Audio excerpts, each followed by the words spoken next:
श्रीमन नारायण। नमस्कार दोस्तों, मेरे चैनल में आपका स्वागत है। आज मैं आप लोगों को अमलकी एकादशी कब है, फाल्गुन मास में पड़ने वाली रंग भरी एकादशी 2024 में किस दिन है, एकादशी का शुभ मुहूर्त, पूजा विधि, महत्व, उपाय और कथा, ये सब कुछ बताऊंगी। इसलिए आप लोग मेरे वीडियो में अंत तक बने रहें, वीडियो को स्किप ना करें। और जिन लोगों ने मेरे चैनल को सब्सक्राइब नहीं किया है उनसे मेरी विनती है कि चैनल को सब्सक्राइब कर लें और बेल आइकन प्रेस करना ना भूलें।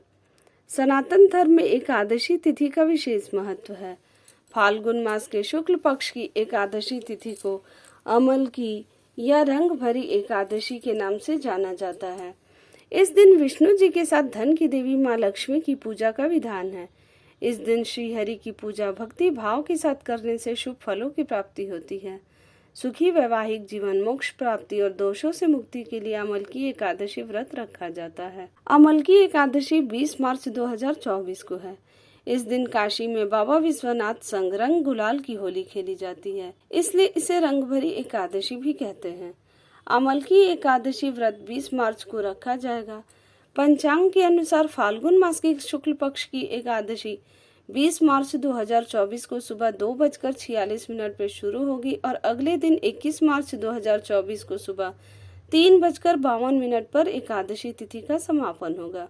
अमलकी एकादशी के व्रत का पारण 21 मार्च 2024 को दोपहर 1:41 से लेकर शाम 4:07 के बीच किया जाएगा। पारण तिथि के दिन हरिवासर समाप्त होने का समय सुबह 8:58 तक है। एकादशी के दिन भगवान विष्णु की पूजा के लिए भगवान विष्णु की प्रतिमा, पुष्प, नारियल, सुपारी, फल, लौंग, धूप, दीप, घी, पंचामृत, अक्षत, तुलसी दल, चंदन, मिष्ठान, पीले वस्त्र, माला, मौली आदि सामग्री की आवश्यकता पड़ती है। अमलकी एकादशी के दिन सुबह स्नान से निवृत्त होकर भगवान विष्णु के समक्ष व्रत का संकल्प लें। इसके बाद पूजा घर को साफ कर लें। एक वेदी पर भगवान विष्णु और माता लक्ष्मी की प्रतिमा स्थापित करें। भगवान को पंचामृत से स्नान कराएं। पीले फूलों की माला अर्पित करें। तुलसी दल अर्पित करें। हल्दी या फिर गोपी चंदन का तिलक लगाएं।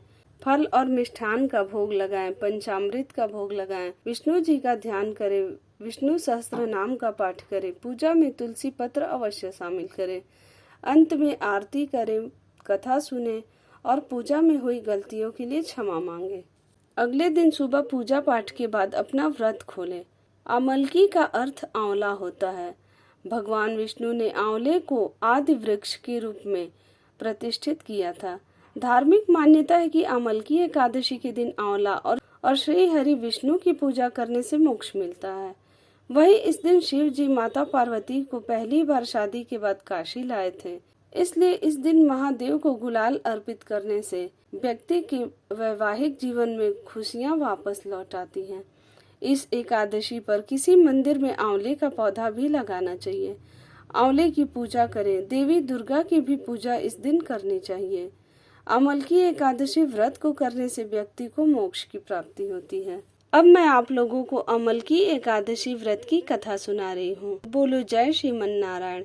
धर्मराज युधिष्ठिर बोले, हे जनार्दन, आपने फाल्गुन के कृष्ण पक्ष की विजया एकादशी का सुंदर वर्णन करते हुए सुनाया। अब आप फाल्गुन मास के शुक्ल पक्ष की एकादशी का क्या नाम है तथा उसकी विधि क्या है, कृपा करके आप मुझे बताइए। श्री भगवान बोले, हे राजन, फाल्गुन मास के शुक्ल पक्ष की एकादशी का नाम अमलकी एकादशी है। इस व्रत के करने से समस्त पाप नष्ट हो जाते हैं तथा इसके प्रभाव से 1000 गौदान का फल प्राप्त होता है। हे राजन, अब मैं आपको महर्षि वशिष्ठ जी द्वारा राजा मंधाता को सुनाई पौराणिक कथा के बारे में बताता हूँ। आप इसे ध्यान पूर्वक सुने। राजा मंधाता बोले, हे वशिष्ठ जी, यदि आप मुझ पर कृपा करें तो किसी ऐसे व्रत की कथा कहिए जिससे मेरा कल्याण हो। महर्षि वशिष्ठ बोले कि राजन, सब व्रतों से उत्तम और अंत में मोक्ष देने वाले अमलकी एकादशी के व्रत का मैं वर्णन करता हूँ। यह एकादशी फाल्गुन माह के शुक्ल पक्ष में होती है। एक वैदिश नाम का नगर था जिसमें ब्राह्मण, क्षत्रिय, वैश्य और शूद्र चारों वर्ण आनंद सहित रहते थे। उस नगर में सदैव वैद ध्वनि गूंजा करती थी तथा पापी, दुराचारी तथा नास्तिक उस नगर में कोई नहीं था। उस नगर में चैतरथ नाम का चंद्रवंशी राजा राज्य करता था। वह अत्यंत विद्वान तथा धर्मी था। उस नगर में कोई भी व्यक्ति दरिद्र व कंजूस नहीं था। सभी नगरवासी विष्णु भक्त थे और आबाल वृद्ध स्त्री पुरुष एकादशी का व्रत किया करते थे। एक समय फाल्गुन मास के शुक्ल पक्ष की अमल की एकादशी आई। उस दिन राजा, प्रजा तथा बाल वृद्ध सबने हर्ष पूर्वक व्रत किया। राजा अपनी प्रजा के साथ मंदिर में जाकर पुण्य कुंभ स्थापित करके धूप, दीप, नैवेद्य, पंचरत्न आदि से धात्री आंवले का पूजन करने लगे और इस प्रकार स्तुति करने लगे। हे धात्री, तुम ब्रह्म स्वरूप हो, तुम ब्रह्मा जी द्वारा उत्पन्न हुए हो और समस्त पापों का नाश करने वाले हो, तुमको नमस्कार है। अब तुम मेरा अर्घ्य स्वीकार करो। तुम श्री रामचंद्र जी द्वारा सम्मानित हो, मैं आपकी प्रार्थना करता हूँ, अतः आप मेरे समस्त पापों का नाश करो। उस मंदिर में सबने रात्रि को जागरण किया। रात के समय वहां एक बहेलिया आया जो अत्यंत पापी और दुराचारी था। वह अपने कुटुंब का पालन जीव हत्या करके किया करता था। भूख और प्यास से अत्यंत व्याकुल वह बहेलिया इस जागरण को देखने के लिए मंदिर के एक कोने में बैठ गया और विष्णु भगवान तथा एकादशी महात्म्य की कथा सुनने लगा। इस प्रकार अन्य मनुष्यों की भांति उसने भी सारी रात जागकर बिता दी। प्रातः काल होते ही सब लोग अपने घर चले गए, तो बहेलिया भी अपने घर चला गया। घर जाकर उसने भोजन किया। कुछ समय बीतने के पश्चात उस बहेलिये की मृत्यु हो गई। मगर उस आमल की एकादशी के व्रत तथा जागरण से उसने राजा विदुरथ के घर जन्म लिया और उसका नाम वसुरथ रखा गया। युवा होने पर वह चतुरंगिनी सेना के सहित तथा धन धान्य से युक्त होकर 10,000 ग्रामों का पालन करने लगा। वह तेज में सूर्य के समान, कांति में चंद्रमा के समान, वीरता में भगवान विष्णु के समान और क्षमा में पृथ्वी के समान था। वह अत्यंत धार्मिक, सत्यवादी, कर्मवीर और विष्णु भक्त था। वह प्रजा का समान भाव से पालन करता था। दान देना उसका नित्य कर्तव्य था। एक दिन राजा शिकार खेलने के लिए गया। दैवी योग से वह मार्ग भूल गया और दिशा ज्ञान न रहने के कारण उसी वन में एक वृक्ष के नीचे सो गया। थोड़ी देर बाद पहाड़ी मलेक्ष वहां पर आ गए और राजा को अकेला देखकर मारो मारो शब्द करते हुए राजा की ओर दौड़े। मलेक्ष कहने लगे कि इसी दुष्ट राजा ने हमारे माता पिता, पुत्र पौत्र आदि अनेक संबंधियों को मारा है तथा देश से निकाल दिया है, अतः इसको अवश्य मारना चाहिए।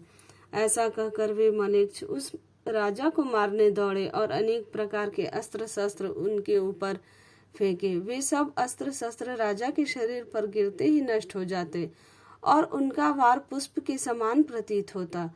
अब उन मलेक्षों के अस्त्र शस्त्र उल्टा उन्हीं पर प्रहार करने लगे, जिससे वे मूर्छित होकर गिरने लगे। उसी समय राजा के शरीर से एक दिव्य स्त्री उत्पन्न हुई। वह स्त्री अत्यंत सुंदर होते हुए भी उसकी भ्रुकुटी टेढ़ी थी। उसकी आंखों से लाल लाल अग्नि निकल रही थी, जिससे वह दूसरे काल के समान प्रतीत होती थी। वह स्त्री मलेक्षों को मारने दौड़ी और थोड़ी ही देर में उसने सब मलेक्षों को काल के गाल में पहुंचा दिया।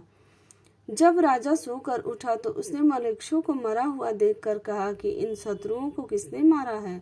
इस वन में मेरा कौन हितैषी रहता है? वह ऐसा विचार कर ही रहा था कि आकाशवाणी हुई कि हे राजा, इस संसार में विष्णु भगवान के अतिरिक्त कौन तेरी सहायता कर सकता है? इस आकाशवाणी को सुनकर राजा अपने राज्य में आ गया और सुखपूर्वक राज्य करने लगा। महर्षि वशिष्ठ बोले कि हे राजन, यह अमल की एकादशी के व्रत का प्रभाव था। जो मनुष्य इस अमल की एकादशी का व्रत करते हैं वे प्रत्येक कार्य में सफल होते हैं और अंत में विष्णु लोक को जाते हैं। बोलो जय श्रीमन नारायण। अगर आपको मेरी यह कथा अच्छी लगी हो तो मेरे वीडियो को लाइक शेयर जरूर